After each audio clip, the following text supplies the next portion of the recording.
4 de junho de 1942, 4h30 da madrugada. Almirante Isoroku Yamamoto está a bordo do super encouraçado Yamato, a 500 quilômetros atrás da linha de frente, quando recebe o relatório que confirma o que planejou há meses. 4 porta-aviões japoneses estão se aproximando de Midway. Akagi, Kaga, Soryu e Hiryu. 248 aeronaves disponíveis. A ilha americana está isolada, vulnerável, a 2.000 quilômetros de Pearl Harbor. Yamamoto observa o oceano escuro através da janela da ponte e sente algo que não consegue nomear completamente. Não é confiança, não é certeza. É uma ansiedade que ele carrega desde que este plano foi aprovado, porque Yamamoto sabe algo que seus oficiais superiores recusam a aceitar. Ele sabe que este plano está fundamentalmente quebrado, sabe que suas forças estão espalhadas demais, divididas em grupos que não podem se apoiar. Sabe que o Shokaku está sendo reparado em Kure, incapaz de participar depois dos danos no Mar de Coral. Sabe que o Zuikaku está no porto com o casco intacto, mas sem grupo aéreo, porque não há pilotos suficientes, não há aeronaves suficientes, não há tempo suficiente para reconstituir a força que perderam. Sabe que deveria estar com Nagumo, comandando a força de ataque diretamente, mas a doutrina da Marinha Imperial exige que o comandante-chefe permaneça no encouraçado principal, mantendo silêncio de rádio absoluto, porque a crença em encouraçados como arma definitiva ainda domina o pensamento naval japonês, mesmo depois de Pearl Harbor ter provado o contrário. Então Yamamoto comanda de longe, suas ordens chegando atrasadas, seus avisos chegando tarde demais, enquanto Chuichi Nagumo, o homem em quem ele não confia plenamente, toma as decisões táticas que definirão a batalha. E o primeiro erro fatal já está acontecendo, porque a frota japonesa não está concentrada. Os 4 porta-aviões avançam sozinhos. O Yamato e os encouraçados principais navegam centenas de quilômetros atrás. A força de invasão está ainda mais distante, tropas de suporte em outras direções. Se estivessem juntos, apresentariam alvos múltiplos, defesas sobrepostas, poder de fogo concentrado. Mas separados, os americanos só precisam encontrar 4 navios. Apenas 4. E quando os encontrarem, não haverá ninguém próximo o suficiente para ajudar. Nagumo não sabe disso ainda. Às 4h30, ele ordena o lançamento da primeira onda contra Midway. 108 aeronaves decolam na escuridão pré-aurora. Bombardeiros, torpedeiros, caças de escolta. A operação está funcionando perfeitamente. Formações impecáveis, coordenação precisa. Tudo que a Marinha Imperial aprendeu em Pearl Harbor, no Mar de Coral, em meses de domínio total do Pacífico. Mas Nagumo cometeu o erro que o perseguirá pelo resto de sua vida. Ele enviou apenas 7 aeronaves de reconhecimento. 7. A doutrina japonesa sempre priorizou ataque sobre defesa, poder ofensivo sobre vigilância. Mais aviões no reconhecimento significam menos aviões para bombardear. Então Nagumo economizou, calculou, manteve o máximo de força ofensiva possível.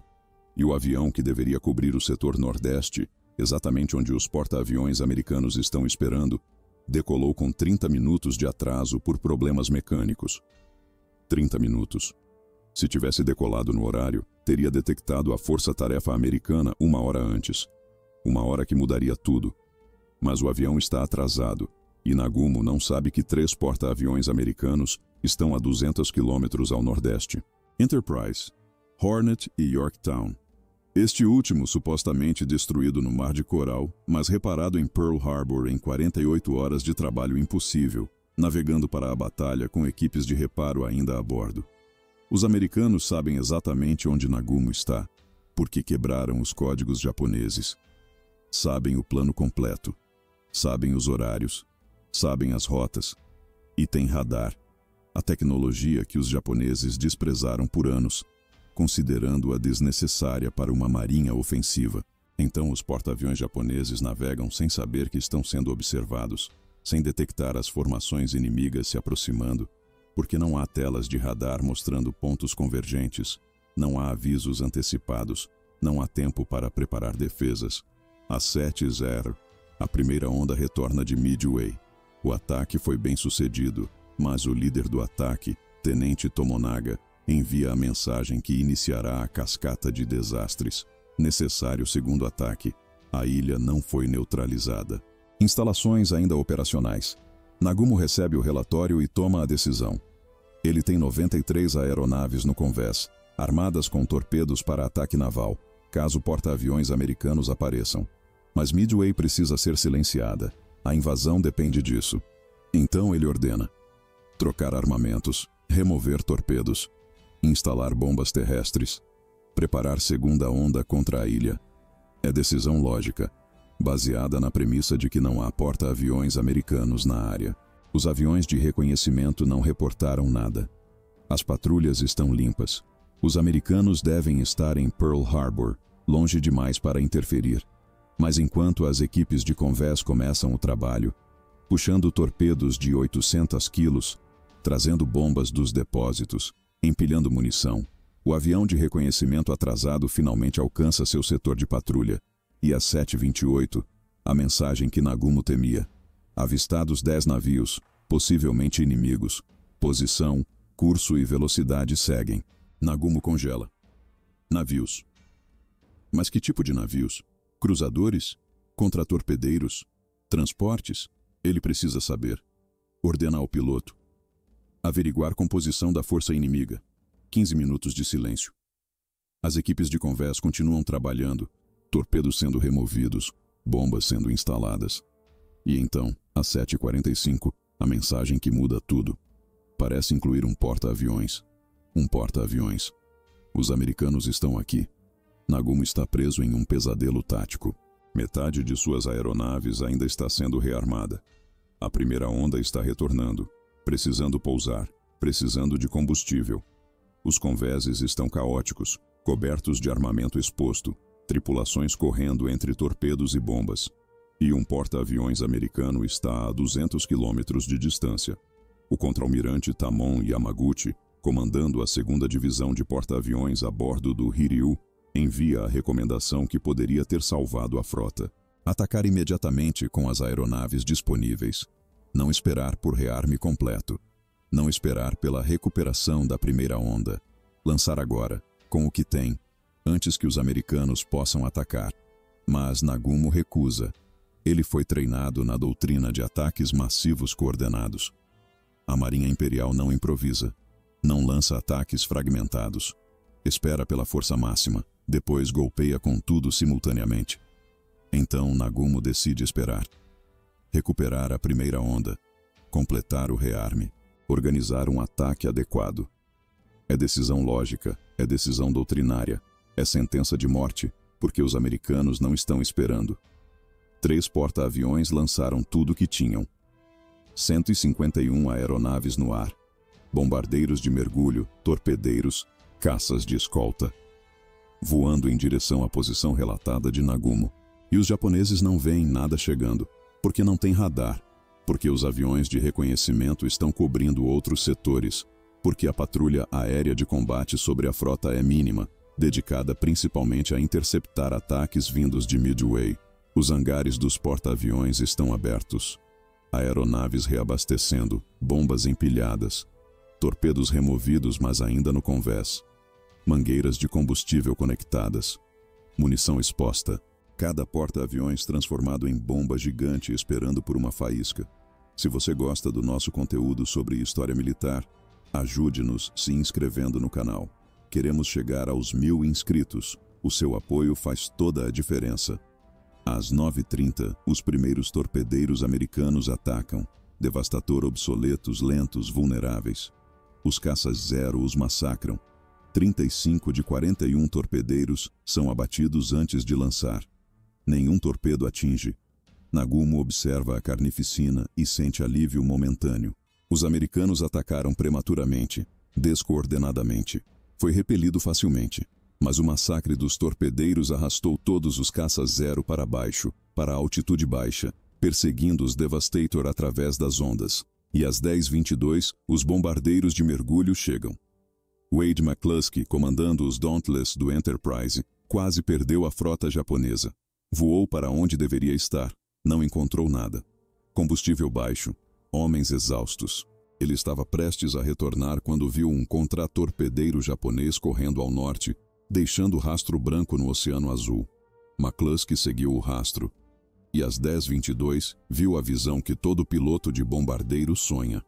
4 porta-aviões, com vezes lotados de aeronaves, completamente desprotegidos, porque todos os Zero estão em altitude baixa, porque não há radar para avisar, porque Nagumo está ocupado recuperando a primeira onda.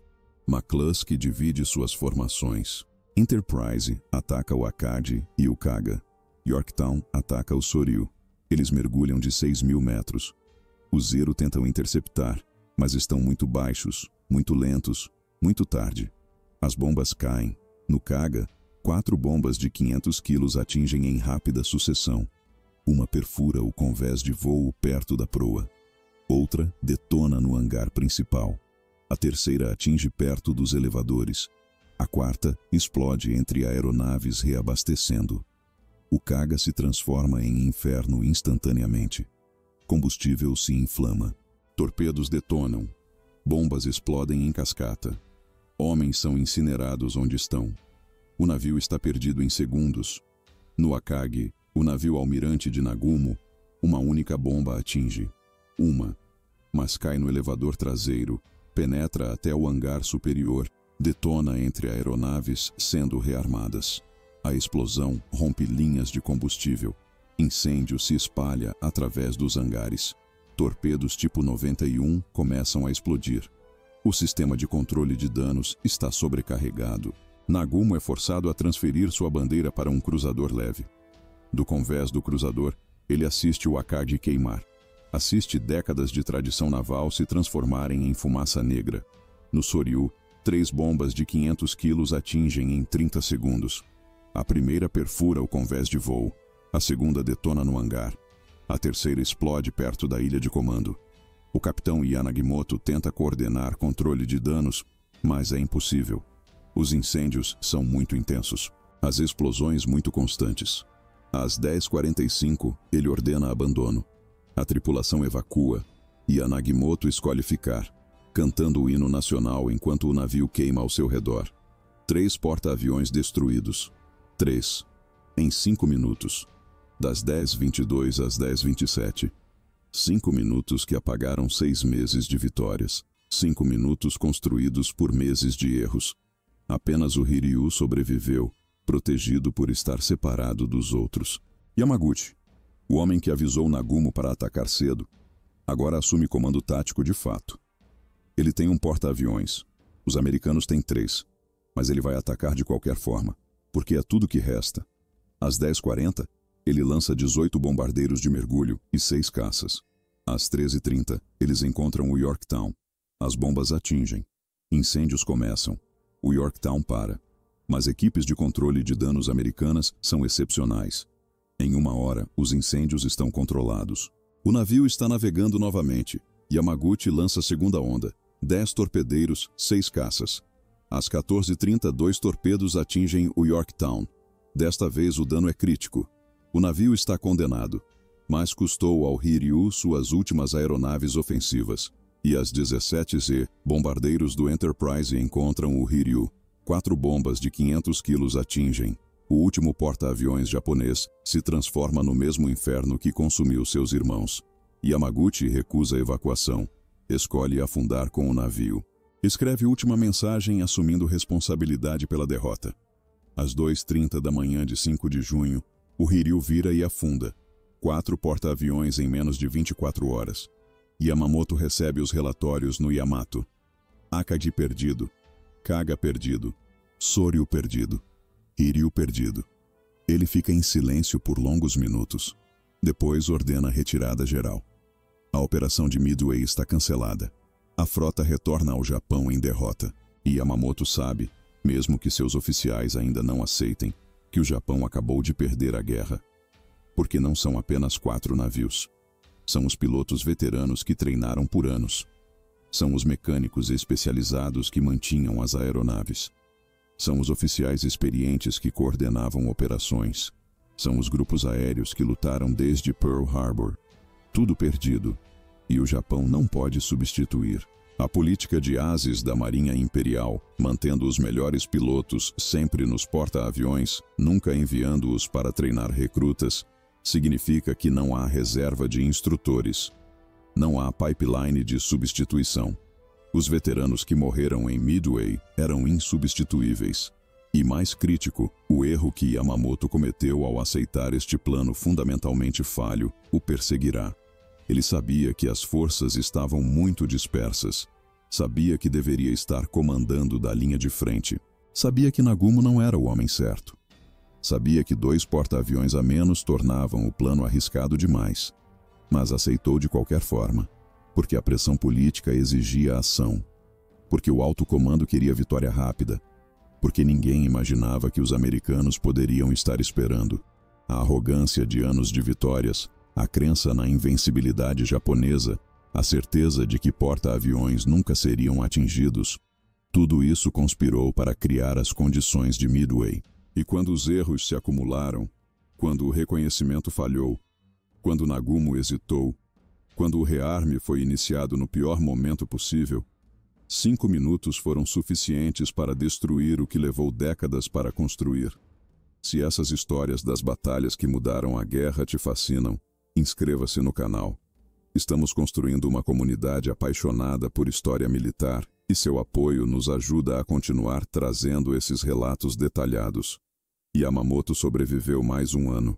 Em abril de 1943, seu avião foi interceptado e abatido sobre Bougainville.